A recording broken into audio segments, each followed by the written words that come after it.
Dan mohon berkenan kepada Bapak Gubernur Sumatera Selatan, Ketua Tim Penggerak PKK Provinsi Sumatera Selatan, Bapak Bupati Ogan Komering Ilir, dan juga Ketua Tim Penggerak PKK Kabupaten Ogan Komering Ilir untuk mengambil tempat untuk melaksanakan pengguntingan pita sebagai tanda dibukanya Oki Expo 2019. Di sini Bu, Ibu.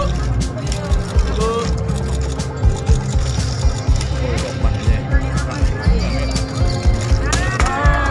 Dan berikan tepuk tangan.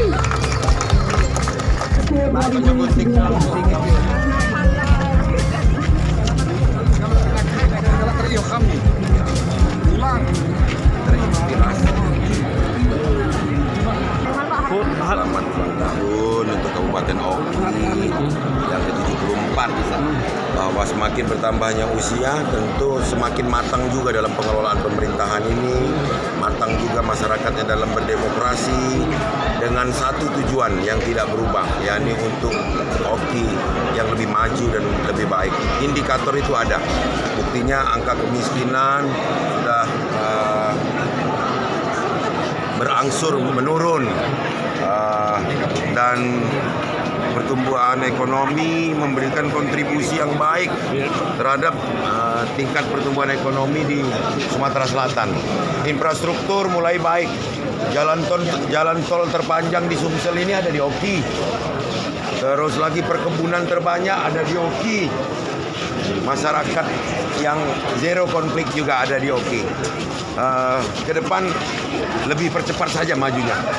Yang selama ini udah baik. Kalau selama ini emang belum maju, Pak? Udah baik. Pak, untuk Lebih maju bukan maju, bukan udah maju. Pak, Lebih maju. untuk anggaran asap tadi Pak bagaimana Pak? Asap tadi saya sudah instruksikan kepada seluruh kabupaten yang terpapar asap untuk mengalokasikan dana secara khusus baik dalam pencegahan maupun dalam pemadamannya. Tidak bisa lagi hanya ditempel-tempel di dinas-dinas tertentu, tidak bisa. Kadang sulit diprediksi Pak musimnya. Kadang mungkin diprediksi musim hujan, tahunnya panas kayak seperti tahun ini. Kecuali Kalimantan, Sumatera ini ada 2 provinsi yang punya potensi karhutla karena ada gambutnya, yakni Riau dan Sumatera Selatan. Ada Jambi satu lagi. Tapi kita tergolong yang sangat luas, 1,4 juta hektar, dan di Oki ini ada 638.000 hektar lahan gambutnya. Kita sudah capek untuk mencari siapa yang salah. Tapi bagaimana sekarang mencari siapa yang bisa memadamkan api dan tidak menimbulkan api. Itu. Terima kasih Pak. Terima kasih Pak.